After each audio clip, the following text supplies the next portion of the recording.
네, 시청자 여러분 안녕하십니까? 장윤선입니다. 매일 오후 2시에 찾아뵙는 장윤선의 취재 편의점. 어느덧 오늘 사흘째를 맞이했습니다. 동접자가 매우 적습니다. 여러분 좀 많이 도와주세요. 주변에 구독, 좋아요, 알림 설정 많이 알려주시고요. 전파를 널리 해주셔야 될 것 같습니다. 아무래도 그 주변에 너무 강력한 매불쇼가 있어서 함께하기가 매우 어렵다. 그래서 좀 솔직한 여러 가지 고민이 좀 들기도 해서 전략을 바꿔야 되나? 이런 생각도 좀 듭니다. 제가 너무 솔직한가요? 그런 만큼 많이 전파해서 많은 분들께서 취재 편의점 함께할 수 있도록 도와주시면 감사하겠습니다. 자, 오늘 저희가 불편한 인터뷰 하기 전에 구독자분들께서 많은 댓글로 응원해 주시고 계십니다. 생방송 보게 정확한 방송 시간 좀 알려주세요 하셨어요. 김선희님께서 주셨는데요. 저희 매일 오후 2시부터 오후 4시까지 2시간 생방송 하는데요. 실시간이라고 붙어 있으니까 이거 지금 실시간 하는 거보다 라고 들어가실 텐데 그거는 요때 방송을 돌리고 있다. 이런 개념입니다. 그리고 매일 하는 정규 방송은 오후 2시부터 4시다.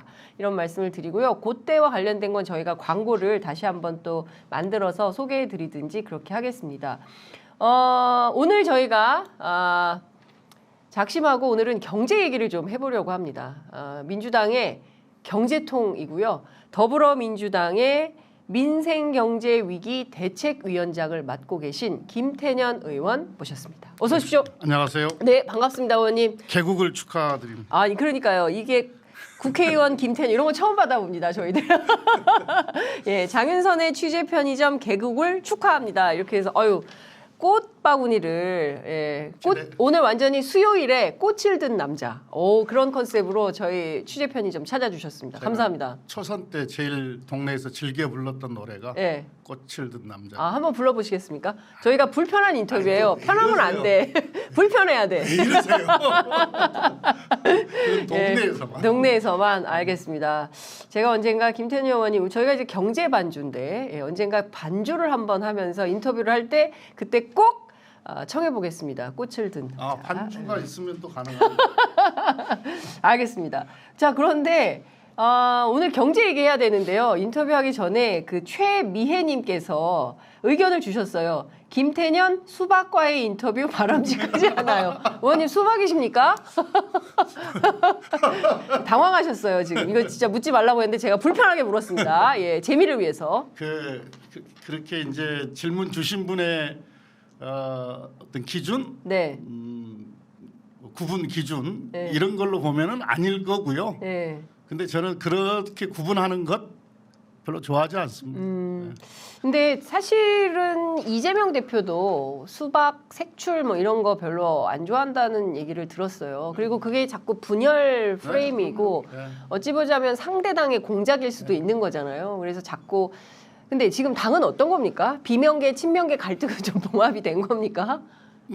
그때 이제 기각되고 영장 실질 심사에서 기각되고 네. 또 강서 보궐선거에서 압승하고 당은 많이 안정을 찾았고요. 특히 지도부가 홍익표 원내대표가 새로 됐잖아요.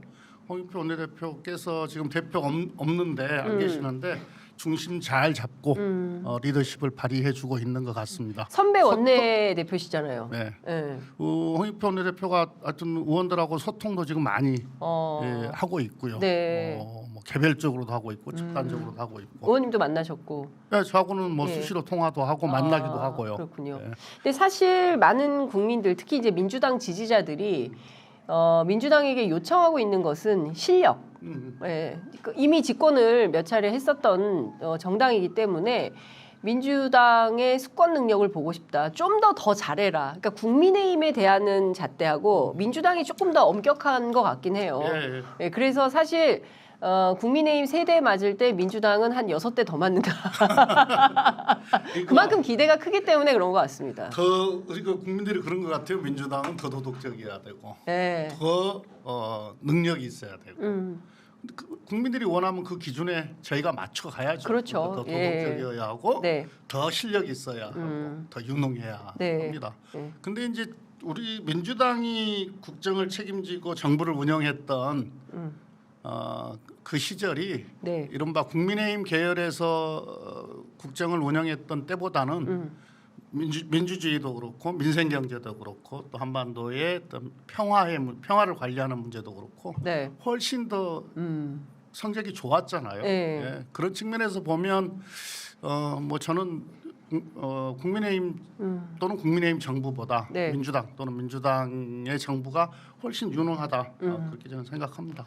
강서 보궐선거에서 어쨌든 17.15% 표차로 승리 거의 압승을 했다. 네. 그것 때문에 이제 사실 국민의힘은 지금 뭐 난리도 아닙니다. 막 그런데 민주당은 굉장히 차분하고 조용해요. 네. 그래서 왜 이렇게 조용하지? 선거 한 번 이겼다고 네. 마치 세상 다 가진 것처럼 그렇게 하면 안 되죠. 그러면 네. 되게 경고방동 안 된다. 오만하면 안 됩니다. 예. 이기고 잘 나갈 때일수록 네. 더 겸손하게, 네. 더 침착하게, 또 말씀하셨던 대로 더 유능하게 네. 실력을 발휘해야 한다 이렇게 생각을 하죠. 그러니까요. 그러니까 어쨌든 민주당이 굉장히 그 차분하고 조용하게 뭔가를 준비하고 있다. 이재명 대표는 언제 나오세요? 정확하게 모르겠어요. 아니 근데 네. 빨리 나오시는 게 중요한 게 아니고 건강은 한 번 잃으면은 회복하기가 힘들잖아요. 특히 이제 오랜 기간 단식이었기 때문에 어떤 잘 회복을 충분히 해서 네. 건강하게 나오시는 게 훨씬 더 중요할 것 같아요. 앞으로 해야 될 일이 너무 많잖아요. 그렇죠. 예. 예. 그래서 사실은 뭐 이번 주 월요일 날 출근한다는 소문이 돌아서 제가 이재명 대표께 직접 문자 보냈는데 답이 없으시더라고요. 그래서 오늘은 아닌 모양이다 했는데 어쨌든 이제 국감이 진행 중에 있고 또 국회의원으로서 역할도 하셔야 되니까 아마 다음 주에는 아니에요? 지금 이제 근력이 많이 손상이 된 것 같아요. 근력이. 예, 그러니까 그때 강서 보궐선거 때도 보니까 예. 정신은 초롱초롱한데 예. 몸이 흔들려요 이러시더라고. 예. 그러니까 좀 뭡니까 회복 기간을 갖고 예. 근력도 조금 네. 보강을 해서 그렇게 나오셔야 지팡이 안 짚으실 수 있는 거 아닌가? 그렇군요. 예. 근력 때문에. 그러니까 그래야 뭐 예. 사실 아직 지팡이 짚으실 연세는 아닌데. 그리고 이제 또 출근을 해서 네. 정상적으로 당무를 보게 되면 또 에너지 소비가 많아져요. 그렇지 않아도 지금 에너지가 그렇죠. 많이 맞아요. 쇠진해 예. 있는데 스트레스도 예, 많고 예. 그러니까요. 하여튼 뭐 이재명 대표 정신은 초롱초롱한데 다리가 흔들려요. 그래서 못 나오신다니까 하여간 조만간 나오시기를 나오셔서 어떤 메시지를 발표하는지 보도록 하고요. 본격적인 인터뷰 경제 현안으로 들어가야 될 것 같아요. 일단 민생경제위기대책위원장이십니다. 민주당의. 네. 그러니까 다른 거 다 떠나서 오늘은 경제로 집중해가지고 얘기를 좀 해보려고 하는데요. 일단 곧 김장을 하게 됩니다. 엄마들은 마음이 바빠요. 고춧가루도 사야 되고 배추도 사야 되고 이런데 오늘 아침 보도에 따르면 배추 가격이 한 달 전보다 20% 넘게 뛰었다는 것이고요. 한 포기의 평균 6,587원, 대파가 1kg에 4,000원, 쪽파는 키로당 10,000원. 우리 김치도 아니 제가 강서구청장 보궐선거 때 현장 다니니까 귤 5개 놓고 5,000원 받더라고요. 그러니까 KBS의 배종찬 저 본부장은 저한테 뭐라 그러냐면 자기 앉은 자리 하나 50개 먹어야 되는데 큰일 났다 막 이런 얘기를 합니다. 지금 김치도 먹기 어려워졌다. 그리고 짜장면도 이제 7,000원이 넘었고요. 냉면도 13,000원대. 그러니까 월급만 빼고 다 오르는데 진짜 너무 심하게 오른다. 이 고물가 이거 어떻게 대책이 좀 있을까요? 글쎄 이제 뭔가 배추나 네. 또는 뭐 고추, 양파 이런 건 김장철 다가오니까 계절적 요인이 아무래도 좀 있다고 봐야 되잖아요. 네. 이제 이럴 때 정부의 실력이 나오는 거예요. 제때에 충분한 공급을 해서 네. 폭등하지 않도록 관리해 주는 것. 네. 그렇지 않으면 김치가 또 금치 그렇죠. 되는 거죠. 그다음에 이제 지금은 이제 전반적으로 지금 고물가 시대 아니겠습니까? 네. 외식 물가도 지금 뭐 그러니까요. 예, 냉면, 짜장면 짜장면 다 올라서 예. 우리 직장인들 점심 한 끼 해결하는 것도 그렇습니다. 크게 부담이 가는 예, 지금 그런 예. 시절을 살고 있는 거죠. 네. 정부가 물가 관리 잘했다 막 이렇게 자화자찬하고 자랑하고 이럴 일은 아니에요. 그러니까 진짜 너무 좀 심각한 상황인 것 같다라는 생각이 좀 듭니다. 그 뭐 제일 정부가 정말 해야 되는 게 물가 관리, 그다음에 기름값, 유가 관리. 근데 지금 보면 유가도 살짝 내려가긴 했지만 추석 무렵에는 거의 2,000원대 수준에 1,900 서울 시내에서 제가 1,980 얼마까지 본 것 같거든요. 그러니까 뭐 이제 살짝 내려가긴 했어요 요새. 그렇지만 이제 유가 관리도 해야 되고 사실 중요한 게 물가, 유가 뭐 이런 거 네, 아니겠습니까? 네. 그러니까 생활 안정, 뭐 장바구니 이런 걸 좀 신경 써야 되는데 이 정부는 말은 많이 하는데 되는 게 없다. 예. 예. 그러니까 유가 같은 경우에도 이제 국제 유가에 따라서 뭐 또 우리나라 기름값 네. 결정이 되는데요. 그래서 좀 오르면 같이 따라 오르고 네. 내리면 이제 조금 내리고 그래서 지금 유가 보조금 제도 맞아요. 지금 이제 시행을 하고 있는 건데 정말 지금 여러 가지로 대외 변수가 되게 많잖아요. 네. 그 러우 전쟁도 크게 부담이었는데 네. 지금 28 그렇습니다. 전쟁까지 예. 그래서 아주 정부가 긴장해야 돼요 이럴 때는. 이럴 때. 그렇지 않아도 지금 우리 경제적으로 되게 위기가 와 있거든요. 지금 말씀드리는 순간 누군가 온 것 같습니다. 저희가 이 스튜디오에 한계가 있어서 여러분들께 너무 죄송합니다. 송구합니다. 지금 뭐 누가 문을 열어달라고 온 거예요. 깜짝 놀랐습니다. 예, 죄송합니다. 이거 좀 극복해야 되는 난제 중에 하나로. 누가 나가 있든지 해야 될 것 같습니다. 너무 시청자 여러분 너무 송구합니다. 뭐 리얼합니다. 형편이 이래요. 죄송합니다. 장윤선의 취재 편의점 지금 스튜디오 상황이 이렇습니다. 네, 죄송해요. 전반적으로 예. 지금 우리가 경제가 지금 안 좋은 데다가 네. 또 대외 상황도 여러 가지 변수들이 생겼기 때문에 대통령부터 뭐 이 정부 관료들, 네. 공직자들 크게 긴장해야 됩니다. 긴장하고 이 상황을 어떻게 관리할 것인가, 네. 또 해쳐갈 것인가 이렇게 돼야 되는데 가장 걱정스러운 것은 대통령부터 우리 경제부처도 그렇고 뭐 모든 우리 내각이 네. 이런 긴장감이 좀 떨어져 있는 것 같아요. 여당도 그렇고. 예, 어, 지금 현재 상황이 엄청나게 크게 지금 어려운 상황이고 긴장해야 될 상황이다 이러면은 이 국민 통합 네. 매진을 해서 네. 이 위기를 헤쳐나갈 수 있는 에너지를 만드는 거고요. 예. 뭐 수사 뭐 1년 반 동안 수사하고 기소하고 예. 뭐 이럴 시간이 어디가 있어요. 예.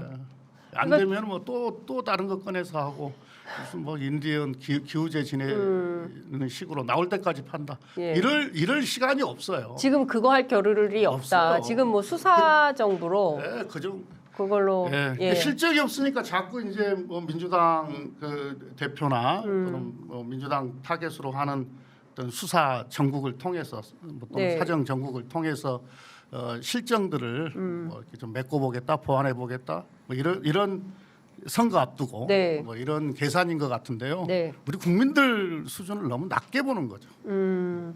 그러니까요. 말씀해 우리 주신 국민들은 마음 먹으면 대통령도 끌어내리는 국민. 그러니까요. 이거 엄청난 국민들. 엄청난 세계 뭐 이런 정말 국민들. 대한민국에 세계 이런 국민들이 없고요. 그리고 제가 늘 드리는 말씀이지만 이렇게 집단지성이 민주주의가 훈련되고 발현되는 나라가 없습니다. 네. 그러니까 정말 대단한 국민들인데 이 국민의 수준, 민도를 너무 낮게 보고 있다. 예. 근데 관련해서 좀 하나 여쭤보고 싶은 것은 최근 경제 현안인데요. 추경호 경제부총리가 주요 선진국 내년도 성장률 전망치를 보면 우리보다 높은 국가가 별로 없다. 그러니까 우리가 상당히 높다. 그러니까 지금 우리 경제 문제 없어요. 이런 주장으로 들립니다. 그런데 의원님께서는 무슨 소리냐. 상당히 지금 긴장감을 가지고 경제 상황을 들여다봐야 되는데 이재명 대표 야당 죽이기만 해서야 지금 이거 할 겨를이 없다. 경제 살펴라 이런 말씀을 하셨거든요. 추경호 이분도 이제 국회의원 했었잖아요. 국회의원이죠. 네. 지금도 국회의원이에요. 그렇죠. 국회의원이잖아요. 네, 겸직하고 있는 까먹었습니다. 경제부총리인데 이런 진단 어떻게 받아들여야 될까요? 상당히 긴장해야 될 시기가 아니고요. 네. 정말 많이 긴장해야 되는 시기입니다. 네. 좀 추경호 부총리의 이 진단은 사실은 좀 그 이야기 들으면서 저는 좀 낯뜨겁다. 추경호가 낯뜨겁다. 아직 예. 제가 다시 듣고 예, 예, 주장을 들으면서 어떻게 이런 얘기를 할 수가 있지? 음. 그러니까 이제 올해 우리나라가 경제 성장률이 지금 아주 낮잖아요. 네. 1%대 성장률, 그렇습니다. 1.4, 예. 1.5. 예. 심지어 이제 민간 그 투자사들은 네. 1.1. 민간 경제연구소에서는 1.1까지도 이제 전망을 하는데 이런 1%대 성장은 예. 쇼크가 왔을 때, 그러니까 뭐 IMF랄지, 네. 뭐 금융위기랄지, 예. 또는 코로나랄지 예. 이런 쇼크가 왔을 때 빼고는 없었던 성장률입니다. 대한민국 역사상. 대한민국에 없었던 성장률이에요. 우리가 저기 경제개발 하고 난 이후에. 예. 근데 이것도 지금 한국은행을 포함해서 네. IMF도 그렇고 한 5번 지금 하향 조정을 하거든요. 5번 하향 조정을 네. 해서 이제 이런 수치 계속 내리고 있다는. 계속 내려오고 예. 있는 거죠. 그러니까 그건 관리 못 하고 있는 예. 예측도 잘못하고 있는 거고 관리도 잘못하고 있는 거다 이렇게 예. 봐야 되는 거고요. 예.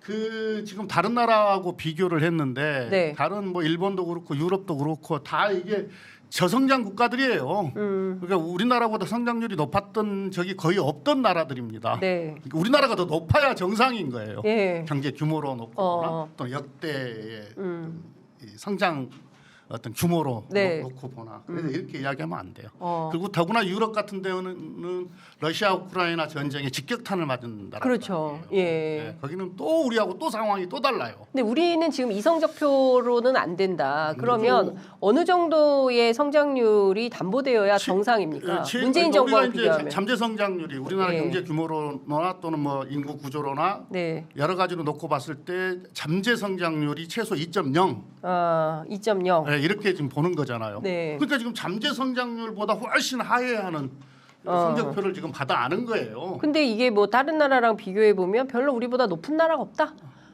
다 상향 조정했잖아요. 다른 그러니까요. 나라들은 올해. 지금 보면 예, 일본도 올해 경제 성장률이 1.8. 1.8, 근데 우리는 1.5. 1.4, 뭐 1.1, 이렇게, 1.4, 1.5. 그러니까요. 그리고 내년도 이미 2.1. 상반기 때 우리가 0.9인가요? 근데 예. 일본은 2.0이었잖아요. 이미 상반기 때 역전 당해. 그러니까 이게 98년 외환위기 이후 예, 25년 만에 처음으로 예. 일본한테 역전당하는 이런 상황이 지금 일본한테 경제 성장률 역전 당했죠. 대만한테 1인당 국민소득 역전 당했죠. 그러니까요. 대만한테. 예. 이게 윤석열 정부 들어서거나 나서 발생한 일들입니다. 이게 근데 왜 보수가 경제는 잘한다는 레토릭이 있는 걸까요? 기득권층들이 만들어낸 아주 뭐랄까 악의적 또는 계산된 프레임이죠. 악의적 계산된 프레임이다.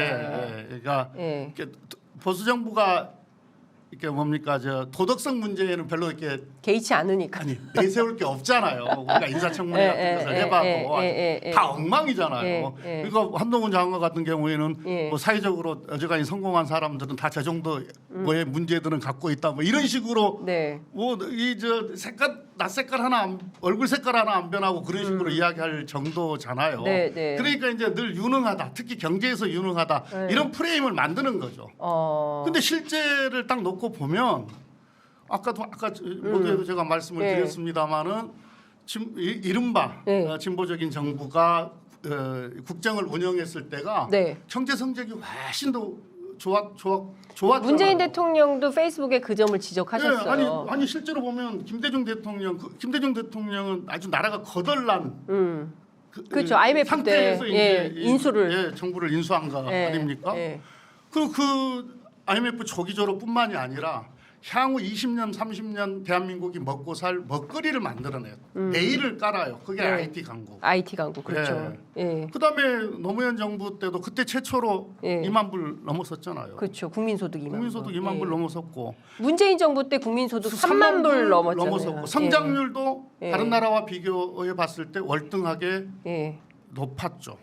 그리고 세계 10대 경제 강국을 만들었잖아요. 노무현 정부 때, 문재인 정부 때예요. 10대 강국에 들어간 게 다른 보수 정부가 들어설 때는 다 10위권을 벗어났어요. 지금 윤석열 정부 들어서서 13위로 지금 또.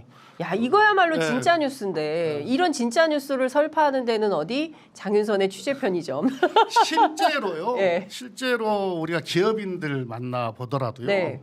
무슨 뭐 민주당이 반기업이냐 뭐 이런 식으로 자꾸 언론에서 맞아요. 프레임 만들고 뭐 경제지에서 이야기하고 뭐 네. 사설에서 이야기하고 하잖아요. 예. 실제로 기업인들하고 속 깊은 이야기를 해보면요, 민주당 정부가 훨씬 기업하기 좋다 그래요. 민주당 정부 때가. 그럼 민주당이 기업 친화적인 정부. 그러니까 규범 예. 기업 친화적입니다. 예. 규범만 지키면, 예. 그러니까 규칙만 지키면 예. 민주당 정부는 건들지 않는다는 거예요. 예. 근데 보수 정부는 예. 규칙과 관계없이 건든다는 거예요.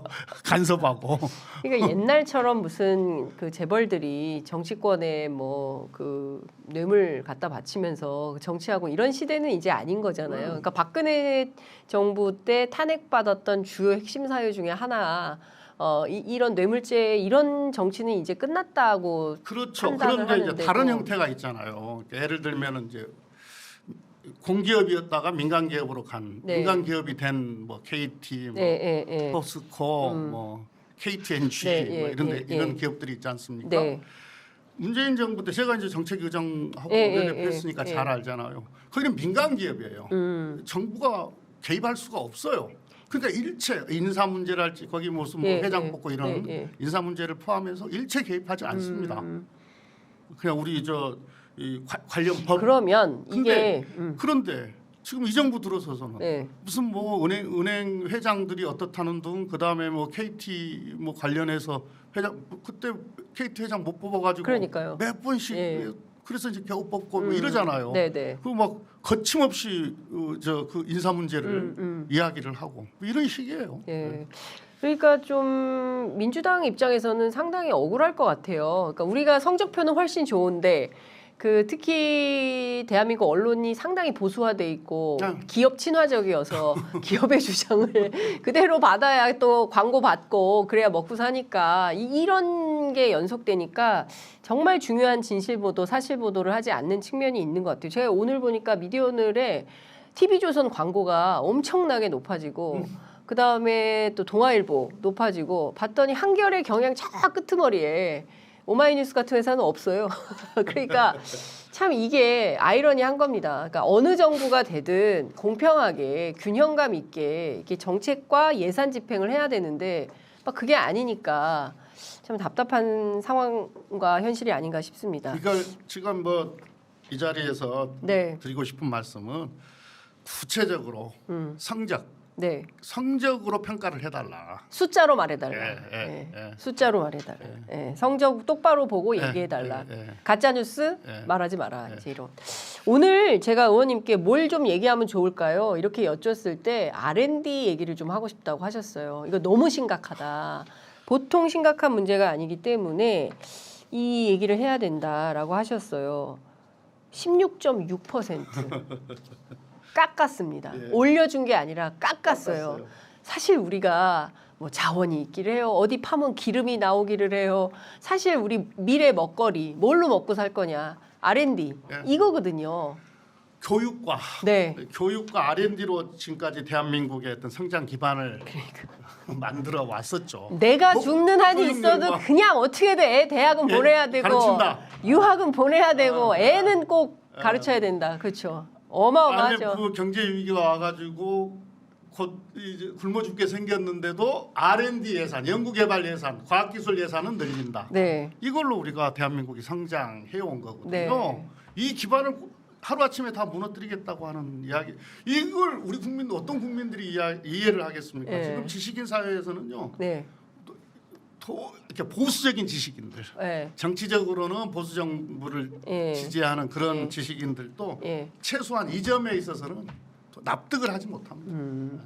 그러니까요. 제가 오늘 그 이제 조중동 그 보수 언론 또 진보 언론인 입장에서 보수 언론 보도 태도를 꼼꼼히 봐야 되잖아요. 행간의 의미와. 그러니까 보니까 정치 얘기 이제 거의 안 쓰려고 그러는 것 같아요. 아니 그 예. 보수 언론들도 비판하기 보수 시작했어요. 언론도 최소한 예. 이 R&D 관련해서는 그렇죠. 비판, 예. 사설에서도 비판. 그렇습니다. 아니 그러니까 예. 자꾸 무슨 뭐 비효율을 이야기하는데요. 아니 네. 비효율 카르텔. 뭐 카르텔도 이야기하고 비효율도 이야기하고 뭐 그러고 있는데 예. 카르텔 같은 경우에는 제가 보기에는 뭐 실체가 없는 것 같고 비효율을 누가 판단해요? 예. 누가 평가를 해요?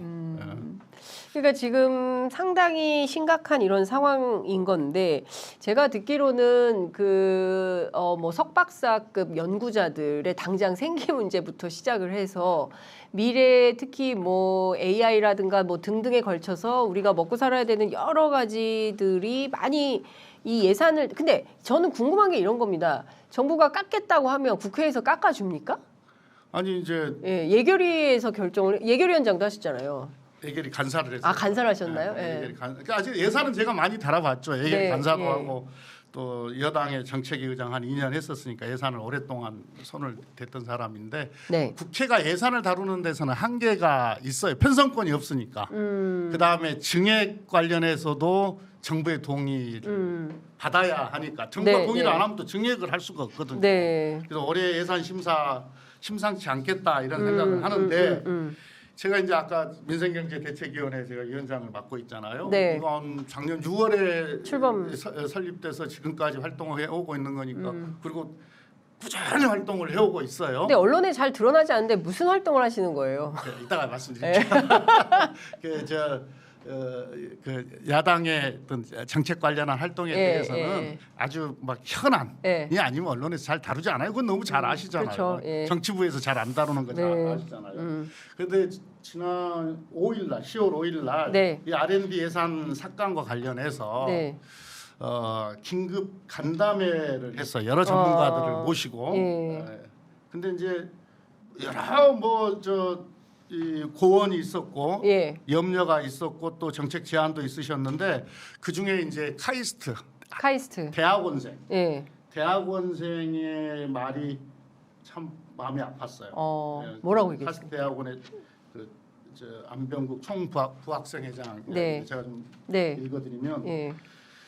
정치도 모르고 카르텔도 모르지만 여러 기사를 찾아봐도 예. 납득할 만한 이유를 찾지 못했다. 다만 예. 현 정부가 네. 이공계 분야를 어떻게 바라보는지 알 수 있었다. 음. 우리가 아무리 공부하고 연구해봤자 네. 사회에서 중요한 역할을 하기는 힘들구나 라는 걸 깨달았다며 진로에 대한 심각한 고민이 된다. 이렇게 이야기를 했어요. 카이스트면 이제 최고의 우리 그렇죠. 이공계 예, 학생이고 예. 대학원생이면 이제 앞으로 아주 그렇죠. 훌륭한 연구자로 네. 성장을 할 사람인데 잘 아시겠지만 그래서 현장 연구자들과 SNS나 무슨 또 뭡니까 저 카페 이런 네. 데 가면은 뭐 실업수당으로 연명하게 생겼다. 어머. 실험쥐를 죽여야 하나. 실험쥐. 예. 예. 군대를 가야 하나. 장비를 팔아야 하나. 아. 또 공고 사직당한 그런 경험담 이런 것들이 막 지금 속출을 하고 있는데 그러니까 제일 문제가 이제 예산 삭감의 피해가 우리 이공계 대학생들 네. 또 포닥 연구생들 예. 또 신산업 기반의 예. 신기술 기반의 예. 벤처들 예. 이런 데 고스란히 증가가 돼요. 그래서 이거 정말 납득할 수가 없는 건데 원래 R&D라고 하는 것이 뭐 1, 2년 안에 막 성과가 확 나고 이런 게 아닙니다. 그렇죠. 예. 우리가 대나무를 보면은요. 대나무 뿌리가 네. 땅 속에서만 5년에서 8년을 자라요. 죽순. 예. 이렇게 단단하게 그렇죠. 5년에서 8년을 뭡니까 아주 단단하게 예. 이렇게 성장의 기반을 만듭니다. 그리고 이게 이제 땅을 뚫고 올라오잖아요. 하루에 막 1m씩 올라가 성장 쑥쑥 큰다. 쑥쑥 예. 큽니다. 대나무가 예. 예. 꼭 R&D. R&D가 꼭 그런 거예요. R&D는 대나무다. 예, 그런 예. 거예요. 예. 그러니까 처음에는 성과가 잘 안 나올 수도 있거든. 예. 답답할 수도 있거든. 내가 보기엔 그런 걸 비효율이라고 이야기를 해버린 것 같아요. 근데 지금 어찌됐든 대통령이 윤석열 정부가 R&D 예산은 또 싹 다 깎으면서 근데 그 전에 있었죠. 뭐 반도체 학과를 늘리겠다라든가 뭔가 잘 안 맞아요. 안 맞아요. 그러니까 예. 뭘 어떻게 하겠다는 건지 청사진이 국정과제인가요? 5년간 네. 170조인가 투자하겠다라고 하잖아요. 예, R&D에 예. 과학기술 개발에. 예. 그러면 1년 평균에 한 34조씩 돼요. 예. 근데 많이 투자하는 건데. 34조씩 되는 예, 겁니다. 예. 평균 내면 예, 5년 임기가 5년이니까. 예, 예. 그런데 지금 올해 25조 남짓 이렇게 지금 편성밖에 안 해놨잖아요.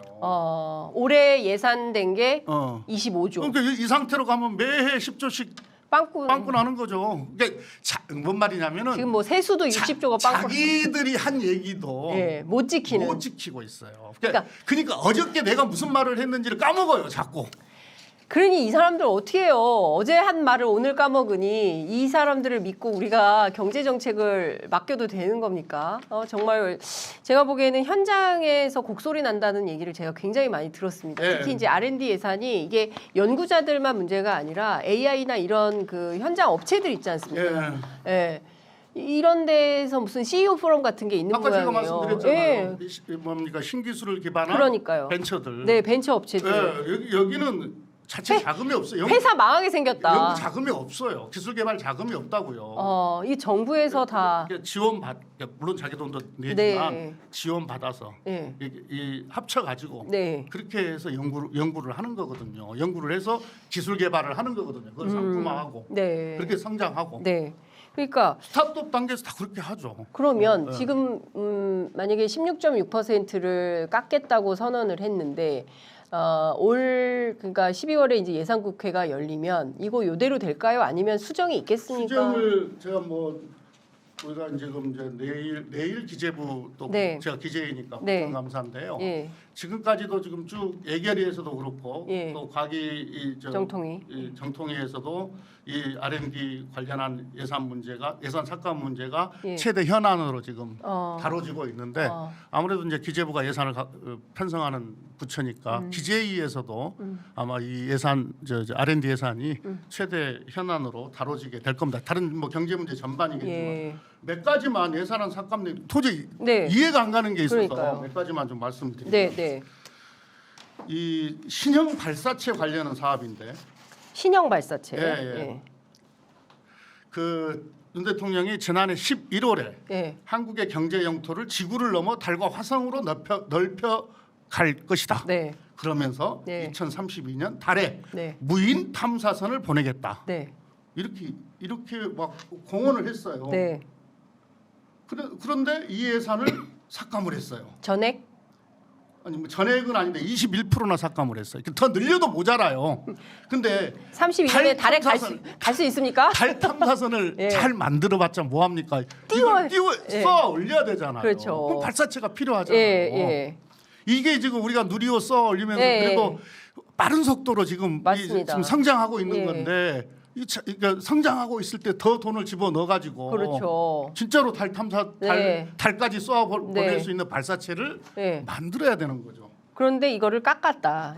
21%나. 그다음에 이 다목적 실용 위성 개발 사업, 네. 다목적 실용 위성 7호 성능 개량 사업, 네. 이건 또 다 전액 삭감했어요. 이건 뭡니까? 이 다목적 실용 위성은 네. 이제 지구 관측용 아니겠습니까? 예. 그러니까는 이게 국가 안보하고 아주 밀접한 그런 이 관련이 있는 거예요. 네. 근데 이것도 지금 깎았죠. 깎아버려. 예. 이런 거 다 깎아버리면 어떻게 되냐면은 예. 뭐예요? 뭐 무인기가 왔다 갔다 해도 이거 다 못 잡아내요. 국가 안보가 그냥 뚫리는 이런 상황이 예. 되는 거네요.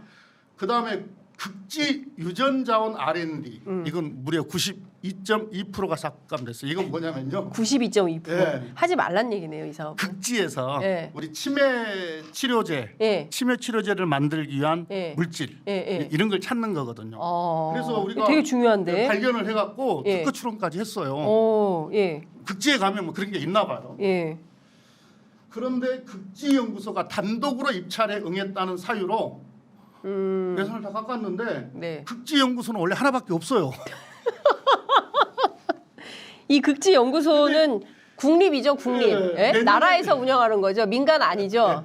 아니죠. 예. 내년 실용화 연구를 통해서 후보 약물을 확보하고 원래 계획이 예.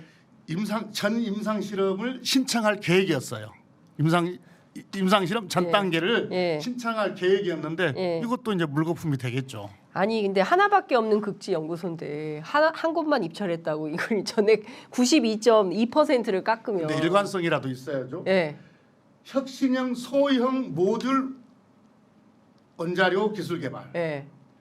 이른바 ISMR이라는 예, 겁니다. 예. 그다음에 용융염 예, 원자로 예. MSR이에요. 원천 기술 개발. 예. 이 내역 사업 어렵다. 이 사업은 어렵다. 이 사업은 예, 예, 예. 원자력 관련한 사업이에요. 예, 원자력. 예, 관련한 사업인데 이건 한국원자력연구원이 단독 응찰을 했어요. 이것도 안 되겠네. 이건 단독이. 됐죠. 아, 이건 또 됐어요? 네, 친원전이니까 이제 뭐 단어로 된 정도가 아니고 이건 증액이 됐어요. 증액이 됐어요. 아니 그러니까 참 이게 그러니까 뭐 어떤 하나는 780%가 증액됐고 무려 네. 780%? 하나는 50%가 증액이 됐어요. 야. 원전이어서 친원전이어서. 그러니까 원칙과 기준이 뭐냐 이걸 묻게 되네요. 그다음에 우리가 이제 코로나 거치면서 네. 저기 백신 네, 백신에 중요하죠. 대한 중요도를 얼마나 너무 중요하죠. 너무 중요하죠. 예, 예. 그래서 이거 없으면 큰일 나죠. 예, 백신 예. 그다음에 치료제, 예, 확보해야죠. 감염병 치료제 예. 이거 빨리 기술 개발해야 된다. 예, 예. 그래서 바이오와 관련한 투자를 맞습니다. 해야 된다. 예. 이렇게 됐잖아요. 예. 그런데 이것도 신변종 감염병 대응 플랫폼 핵심 기술 개발 사업 80% 삭감. 감염병 차세대 백신 기초 원천 핵심 기술 개발 사업 예. 80% 삭감 감소. 근데 저는 기재위시니까 이런 예산 상황을 보고 기재부 공무원들도 좀 당황할 것 같은데요. 당황하죠. 예? 당황하죠. 의원님 좀 이거 이렇게 가면 안 될 것 같은데 국회에서 좀 세게 싸워주십시오. 세게 하고 있고요. 그렇게 부탁하지 않아요 혹시? 부총리한테도 제가 따로 이야기를 했고 네. 추경호 부총리 뭐라고 합니까? 왜 이렇게 깎았대요? 뭐 좀 손볼 필요가 있긴 했는데 이런 근데 네. 뭐 자신 있게 말은 못해요. 자신이 없어요? 자신 있게 말은 못한다고. 왜 그런 예산 이것도 대통령이 다 11월에 예산 네. 심의하면서 한번 보죠. 네. 다시 한번 보죠. 뭐 이런 식이에요. 다시 보겠다. 다시 한번 뭐 의논을 좀 다시 한번 하시죠. 아니 근데 이런 대통령한테 이렇게 하시면 안 아무도 됩니다라고 말 못하는 거죠. 왜 말을? 근데 이게 이제 이 R&D 예산 삭감하는 과정을 보면 이게요. 네, 이 예산이 특히 이 R&D 예산은 관련 법이 있어요. 네, 관련 법에 의해서 예산이 편성이 됩니다. 이게 누구 말 한마디 대통령이라도 대통령 말 한마디에 이것은 막 좌지우지하고 막 이렇게 할 수가 없어요. 그런데 이걸 이렇게 그러지 하고 있다. 말라고 관련 법도 만들어놨어요. 근데 이게 하루아침에 싹둑. 그러니까 어떻게 됐냐면 예, 이틀 주고 3일 주고 네, 뭐 길면 한 4일 주고 어느 15% 네. 20% 25% 삭감해와 네. 이런 식으로 저 해당 기관에다가 쫙 보낸 거예요. 그러니까 대통령실에서 그렇게 한 겁니까? 아니면은 대통령의 대통령이 예. R&D 예산 다시 조정해라 라고 하니까 이거 기재부에서 팩트예요?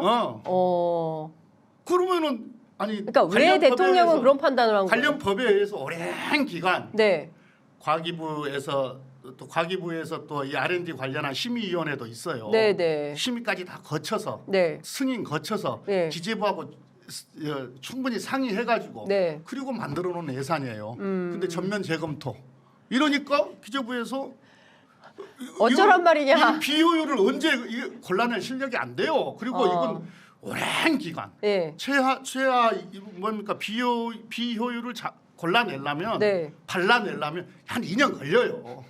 이걸 2년 동안 해야 되는 일이에요. 이틀 3일 그리고 딱 비율로 줘요. 15%, 20%, 뭐 30% 삭감해와. 이러니까 그러면은 뭡니까 힘없는 연구자들 중에서도 힘없는 데만 다 날아가는 거죠. 아니 근데 의원님 제가 힘 있는 이게 데만 살아남지. 그러니까 말씀을 좀 듣다 보니까 대통령이 경제를 너무 모르시네요. 모르는 것뿐만이 아니라요. 예. 모르면은 예. 좀 얘기를 들어야 되잖아요. 듣기도 해야 되고 네. 그다음에 전문가들 많잖아요. 그렇습니다. 전문가들의 어떤 판단 네. 이런 것들 좀 존중해 줘야 돼요. 네. 이게 이 R&D 예산만 하도 그런다니까요. 관련 법에 의해서 예. 오랜 기간 논의하고 네. 수기를 해서 예. 딱 만들어진 예산이라니까요. 그 예산을 대통령이 전면 재검토 국가재정 전략 아니 근데 대통령 암만 대통령이라 6월 23일 하더라도 네. 대통령 말 한마디로 네 알겠습니다 하는 것도 이상한 거 아닙니까? 그러니까 국가 시스템이 무너진 거죠. 국가 시스템이 네, 무너졌다. 국가 운영 시스템이 지금 전반적으로 무너져 있어요. 이 보통 심각한 문제가 아닙니다. 이거 정부 운영해 본 사람들은 기가 막힐 일입니다 이게. 근데 지금 정말 이재명 대표를 향한 수사만 계속하고 있고 이념과 공산 전체주의가 제일 중요하다고 하고 그리고 경제와 민생은 지금 파탄 지경이고 앞서 말씀드린 대로 네. 물가 난리죠. 그 국제에 지금 막 여러 군데에서 도처에서 전쟁 터지고 있죠. 이걸 어떻게 야당이라도 정신 똑바로 차리고 있어서 처리해야 됩니다. 예? 국회에 잘 이걸 해야 될 것 같다는 생각이 드네요. 얼마나 웃기냐면요. 네, 이게 얼마나 즉흥적이냐면 네, 이게 이제 이 사단이 지난 6월에 네. 재정 전략 회의 때 나눠 먹기식, 갈라 먹기식 R&D는 제로 베이스에서 재검토하라. 네. 이렇게 이제 지시를 하니까 부랴부랴 16.6% 깎아 버린 거거든요. 이 재정 전략 회의에 예산이 올라갈 그렇죠. 때까지는 예. 관련 법에 의해서 관련 절차도 예. 밟았고 관련 기관들이 협의도 있었거든요. 네. 그러니까 당연히 대정부 질의 때 이야기가 나오지 않았겠습니까? 그 조성경 과기부 1차관 네. 한테 이거 어떻게 된 거냐라고 물었죠. 네. 그랬더니 2022년 작년 네. 11월 30일 날 예. 국가과학기술원로회의와 오찬에서 예. 예. 나눠먹기식 예산이 지적이 되었고 네. 대통령이 이게 시정해라. 무슨 나눠 먹기식 예산이에요? 대통령이 시정해라 시정을 이렇게 해라. 지시를 했다는 거예요. 그러니까 이걸 이제 이 조성경은 대통령 말 한마디 때문이 아니라 국가원로회의, 예, 이 자문회의. 과학기술 원로회의 예. 이 탓을 그분들 말씀에 따른 거다라고 책임을 전가를 한 거예요. 그런 건데. 그런데 그래서 그렇게 지시까지 했는데 네. 그 시정하라고 지시를 했는데 안 지켜졌다 이런 네. 거거든요. 그러면 그때 지시를 한 것에 대하여 관리를 누가 해야 되는 거냐면은 과학기술비서관이 있어요. 네. 용산에 과학기술 비서관, 예. 그다음에 과기부 장관 네. 이런 사람들이 관리를 해야 될 거 아니에요. 네. 그런데 이 과학기술 비서관이 이렇게 이야기한 조성경 제1차관이에요. 그러니까 영전에서 간 거예요. 세상에. 이게 이것 때문이 아닌 거예요. 근데 정말 관리를 잘못했으면 문책을 당해야지. 그러니까요. 차관으로 영전을 해서 갔다니까요. 근데 그런 경우가 너무 많아요.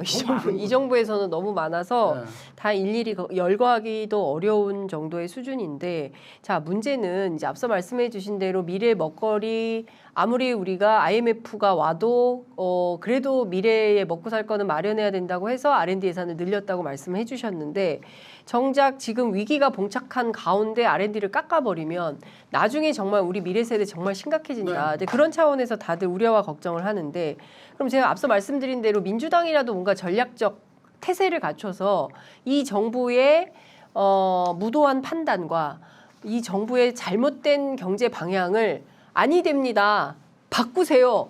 라고 돌려 세워야 되는데, 야당은 지금 민주당, 제1야당인 민주당은 어떤 전략적 태세로 이 문제를 좀 R&D 예산 문제를 어떻게 극복하고, 중요한 건 해결이거든요.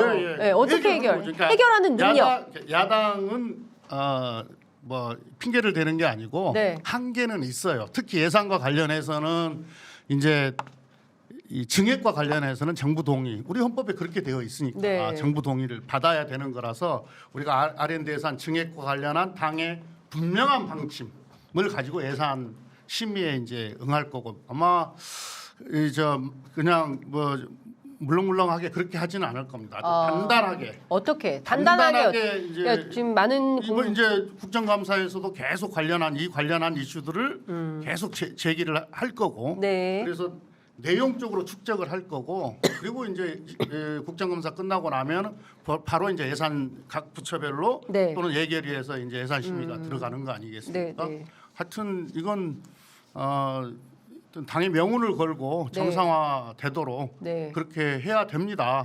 그래서 이번 예산 심의는 만만치 않을 것 같아요. 이것뿐만이 아니에요. R&D뿐만이 아니고. 예. 그런데 이제 문제는 뭐냐, 이제 또 이제 언론 또 이야기를 네. 아니할 수가 없게 되는데, 네. 원래 이제 법정 시한이 12월 2일이잖아요. 그렇죠. 예. 그래서 12월 2일을 협상이 안 돼서 넘기게 네. 되면 네. 또 뭐 발목을 잡느니 예. 법정 시한 안에 예산을 통과 안 시켜주니 예. 국가를 정부를 어떻게 어떻게 운영하라고 운영하라. 와 이렇게 예. 그럼 근데 만약에 네. 정부 야당이 주장하는 이 R&D 예산과 관련해서 정상화를 네. 받아들이지 않는 상태에서 우리가 어떻게 예산을 합의를 하겠습니까? 그러니까 지금 말씀해 주신 대로 지금 이게 국가답게 예산 집행하고 어디에 어떻게 돈을, 그러니까 세금을 걷어서 돈을 어디에 어떻게 쓸 거냐, 아주 지혜로운 판단과 미래까지 생각하면서 다양하게 좀 판단을 해야 되는 영역이 있는데 일단 만나질 않잖아요. 정치가 복원되어 있지가 않지 않습니까? 그러니까 뭐 이재명 대표가 됐든 홍익표 대표하고 윤재호 원내대표는 뭐 자주 만나시는지 모르겠어요. 막 원내대표끼리는 뭐 만날, 자주 만날 수밖에 없습니다. 그러니까 원내에서라도 뭔가 대책을 마련을 해야 되는데 네. 지금 이런 민주당의 R&D 예산에 대해서 이런 R&D 예산 증액 깎지는 말아야 된다라는 주장에 대해서 여당은 좀 어떤 여당은 뭐 그러니까 용산과 관련해서 코드 맞추기에 지금 여념이 없잖아요. 그러니까 똑같은 이야기를 의원들을 보면 똑같은 이야기들을 막 해요. 용산에서 한 얘기를 똑같이 해요. 복붙 똑같이 하는데 국힘은 용산의 복붙이다. 제가 이제 윤석열 정부 들어서고 나서 예. 작년에도 예산 심의할 때 이렇게 보니까 보통은 저희들이 일을 할 때 저희가 정부를 운영할 때는 이렇거든요. 예산이 편성되기 전까지는 당하고 네. 이제 정부가 이렇게 예. 당 정부 당시 청와대 네, 이렇게 당정청. 충분히 협의를 하죠. 편성 예. 단계에서. 예. 그리고 딱 국회로 넘어오면 예. 청와대는 빠져요. 그때는 국회의 시간이잖아요. 그렇죠. 여야 정부. 여야정. 여야정 이렇게 예산 협상을 예. 하게 되거든요. 예. 그런 이게 우리가 정부를 운영할 때는 그렇게 했는데 네. 작년에 윤석열 정부 들어서고 나서 보니까 예산 심의하고 협상을 하는데 용산에 지침이 없으면 단 한 발자국을 못 움직이는 거예요. 그러니까 용산이 안 돼 그러면은 당이 여지가 하나도 없는 거예요. 왜 이러는 룸이 하나도 없는 거예요. 아니 의원님 근데 뭐 1박 2일 정치하시는 것도 아니고 사선이시잖아요. 사선. 네. 그러면 오랫동안 국민의힘 의원들 만나셨잖아요. 그분들이 어떻게 정치하는지 아시잖아요. DNA가 그런 것 같아요. 아 그분들의 네, DNA가 그렇게 훈련되어 있어요. 충격이다. 아니 그래도 국민의 대표로 우리가 표 받아가지고 온 네, 거잖아요. 네. 그런데 그러면 국민을 대리해서 정치를 해야지. 대통령의 마음만 받아서 윤심 정치를 하고 있으면 국민의 삶은 누가 말로는 다 뭐 국민의 삶을 책임지겠다, 뭐 잘 살게 해주겠다, 다 거짓말이에요? 그래서 요새 이제 여당 의원들 이제 만날 때마다 네. 사석이든 뭐 이렇게 만날 때마다 그 이야기를 합니다. R&D 예산 얘기합니다. 이걸 누가 이해를 하겠느냐. 네. 이거 R&D라고 하는 것이 뭐 빨라야 한 5년, 10년, 길게 보면 20년, 30년 뒤에야 성과가 나오는 것들인데 네. 지금 이렇게 예산을 손을 대고 이렇게 대규모로 네. 삭감을 해버리면 향후 우리가 3년, 5년, 10년, 20년 이때 문제가 생긴다. 우리 후손들이 문제가 생긴다. 네. 이건 정상화해야 되는 거 아니겠느냐. 이렇게 하여튼 기회 있을 때마다 여당 의원들한테 설명도 하고 또 논쟁도 하고 네. 설득도 하고 그렇게 하고 있어요. 문제는 이제 이 여당이 용산에 도장을 받아야 되는 거예요? 이야기를 할 수 있어야 되는데 네. 지금 여러 가지 상황을 놓고 보면 네.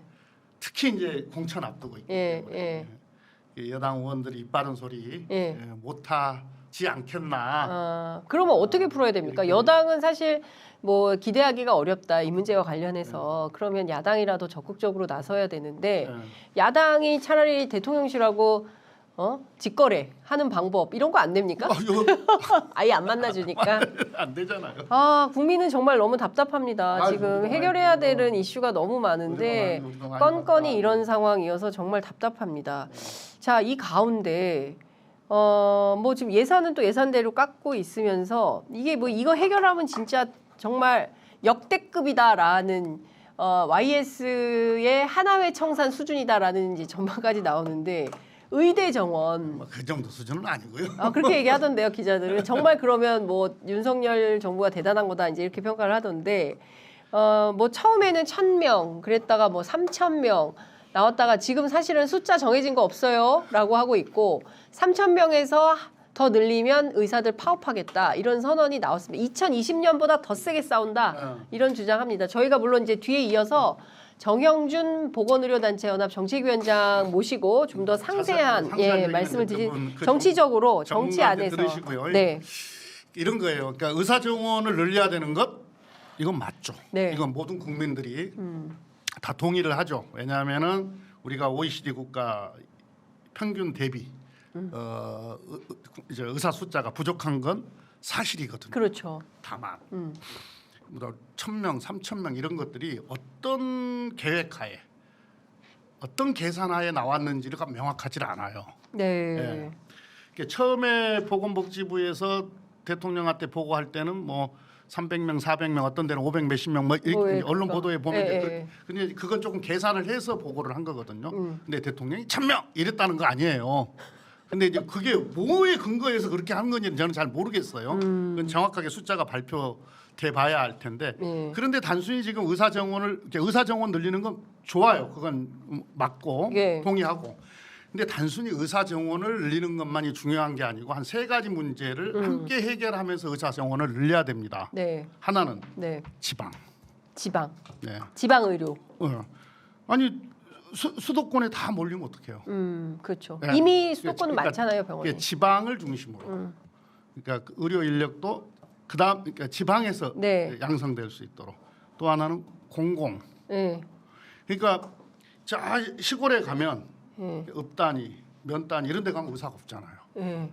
이런 데도 의료 혜택을 볼 수 있도록 의료 네. 서비스를 받을 수 있도록 제도가 설계가 돼야 됩니다. 네. 또 하나는 필수 의료 인력을 어떻게 양성할 것인가. 요 세 가지가 명확하게 네. 함께 탑재되어서 예. 함께 해결책을 만들어서 의사 정원을 늘리는 것으로 가야지. 네. 단순히 의사 정원 늘리는 걸로만 가놓으면 그러면 다 하나는 수도권에 다 몰리고 네. 공공 의료 영역은 하나도 해결을 못 하고 그다음에 성형 피부과 의사만 잔뜩 늘리고 이런 건 별로 의미가 없잖아요. 성형 피부과 의사를 늘리면 낙수 효과가 생긴다라는 게 이제 보수 언론의 태도예요. 근데 제가 보기엔 이거 좀 말도 안 되는 좀 말이 얘기고, 좀 되는 소리인데. 예, 성형 피부과 늘린다고 흉부외과 이런 거 늘어나는 거 아닌데 이제 그런 주장을 하고 있습니다. 여기에 무슨 낙수 효과가 있겠습니까? 근데 저는 그 세 가지의 해결책을 명확하게 갖추어서 그렇게 할까요? 탑재를 해서. 그래서 지금 이렇게 이야기하고 있는 거 네, 아닙니까? 이게 중요한 그렇게 해야 한다고. 해야 한다. 해야 한다고. 그러니까 말씀해 주신 대로 사실은 지역에서 그 병원 한번 오려면 뭐 7시간 뺑뺑이 돌리고 뭐 의사 없어가지고 찾아다니고 이 병원 저 병원 다니다가 안 돼서 다시 또 지역으로 내려가고 뭐 이제 이런 악순환이 계속되고 있기 때문에 이제 우리가 그동안 무슨 경제 격차, 뭐 불평등 이런 거 얘기했는데 이제는 의료 불평등도 너무 심각해지고 있고 이걸 어떻게 해결하려고 할지 진짜 너무 난제는 우리가 많은데 저출생 국가인데 그러니까요. 제가 바로 그거 여쭤보려고 애들 했습니다. 낳을 데가 없어요. 산부인과가 없어서. 아니 그러니까 오늘 중앙일보 일면 머릿 기사가 뭐냐면요. 아기가 줄자 분유 회사가 감원을 시작했다. 그러니까 축소 경제의 악순환이 시작됐다. 이런 보도가 나오고 있습니다. 전반적으로 이제 우리가 당군 이래로 우리 홍성국 의원의 주장에 의하면 그 맞는 주장이에요. 당군 이래로 네. 처음으로 이 팽창 시대에서 네. 수축 시대로 수축 사회로 전환되는 어떻게 보면 인류사적으로 보면 또 국가적으로 보면 대전환의 시대를 맞고 있는 거죠. 네. 예. 그러니까 이제 아기 숫자가 주니까 분유가 덜 팔릴 거 아니에요. 그렇죠. 분유가 그다음에- 덜 팔리니까. 그다음에 또 유아복. 예. 유아복. 예, 유아복도 시장이 축소되죠. 예. 이게 많은 경우에 그런 경우가 좀 예. 있어요. 예, 예. 그러니까요. 그러니까 그래서 그래서 지금은 단순히 변화의 시대가 아니고 예. 대전환의 시대, 예. 대전환의 시대인 거예요. 대전환의 시대, 팽창의 시대에서 수축의 시대로. 팽창 사회에서 수축 사회로. 그러니까 이런 대전환의 시대에 맞는 그런 사회 시스템, 국가 운영 시스템, 경제 운영 시스템이 만들어져야 되는 거죠. 하다못해 에너지 문제만 하더라도. 예. 그래서 제가 전에 어디 다른 방송에서 얘기할 기자님하고 이야기할 때 재생에너지의 맞아요. 중요성에 대해서 제가 그때도 거의 한 시간 맞아요. 한 시간 시간이었어요. 말씀드렸나요? 한 시간 다 돼갑니다. 예, 지금. 그때. 예. 하여튼 그런 지금 뭡니까 어젠다. 네. 그러니까 그런 새로운 시대에 맞는 어떤 그 해결책 네. 이런 것들이 진지하게 고민되고 방안들을 제시를 해야 되는데 지금 윤석열 정부는 거꾸로 가고 있는 거죠. 하여튼 그 뭐 중요한 정책 결정 과정에서 대통령 말 한마디로 이렇게 막 바뀐다는 거는 정말 근데 매우 이분이 심각한 현실인 것 어젯밤에 같고요. 뭐 이렇게 좀 그럴싸한 이야기를 들으면 네, 오늘 막 겁없이 이야기를 하는 것 같아요. 그거부터 막아야 되는데. 우리 대한민국의 규모가 예, 엄청 사이즈가 큰 그러니까요. 나라입니다. 예. 그러니까 인구는 5천만이 넘죠. 뭐 땅은 좀 좁지만은 인구는 5천만이 넘죠. 네, 그 다음에 경제 규모는 뭐 지금 13위로 지금은 좀 떨어져 있습니다만은 10위권 네. 내외로 왔다 갔다 하고 있죠. 그 다음에 1인당 국민소득도 3만 불을 이렇게 넘어선 나라. 네. 그것도 우리가 원래 문재인 정부 때 3만 5천 불까지 갔었는데 그렇죠. 지금 후퇴했어요. 윤석열 정부 맞아요. 들어서 3만 2천 불대로 떨어져 가지고 대만한테도 지금 역전이 됐는데 그러니까요. 어쨌든 지금 3만 불이 넘었어요. 네. 이런 나라 세계에 많지 않아요. 맞아요. 예. 그만큼 뭡니까? 예. 이게 사이즈가 큰 나라라는 얘기고 사이즈가 크다라는 얘기는 복잡하다는 거거든요. 다양하다는 네. 거거든요. 그래서 하나의 정책이 그 A라는 정책이 있으면 A로 끝나질 않아요. B, C, D 이렇게 다 연결되어 있거든요. 예를 들면 지금 이런 걱정이 있잖아요. 제가 김태년 의원님하고 윤석열 대통령 만나게 해드리고 싶어요. 둘이 만나서 좀 경제 현안에 대해서 서로 얘기를 해야 되지 않을까 싶고 저희는 이제 마무리를 해야 될 상황이 됐습니다. 그 R&D 예산 삭감부터 경제 현안들을 쭉 살펴봤습니다. 지금 댓글이 많지 않아가지고 네. 매분에 다 뺏겨가지고. 김태년 의원님 화이팅. 그 다음에 그 투잡 뛰는 김씨님께서 그야말로 각자 도생 무정부 상태입니다. 총선 전이라도 탄핵해야 합니다. 70% 국민이 동의합니다. 이렇게 말씀을 좀 주셨습니다. 김태년 의원님 화이팅. 김태년 의원님 응원합니다. 취재 편의점도 많이 응원해 주세요. 이렇게 의견들을 주시고 계십니다. 의원님 오늘 1시간 정도 저하고 만나셨는데 재미있으셨죠? 라고 말해주세요. 제가 요만큼 조금이라도 네. 우리 저 구독자 수를 늘리는데 일조를 했었어야 되는데 제가 워낙 네. 재미없는 사람이어서 아, 그렇게 기여하지 네. 못했을 것 같아요. 다음번에는 좀 재밌게 해주세요. 재밌게. 예, 재밌게 저도 그리고 웃기게. 예, 예, 재밌게 그래서 한번 지금 동접자가 오히려 떨어졌어요. 매불로 다 가버린 거 아니에요? 네? 자, 매불로 가서 모객을 해오시기를 바랍니다. 자, 오늘 말씀 여기까지 듣겠습니다. 감사합니다. 네, 고맙습니다.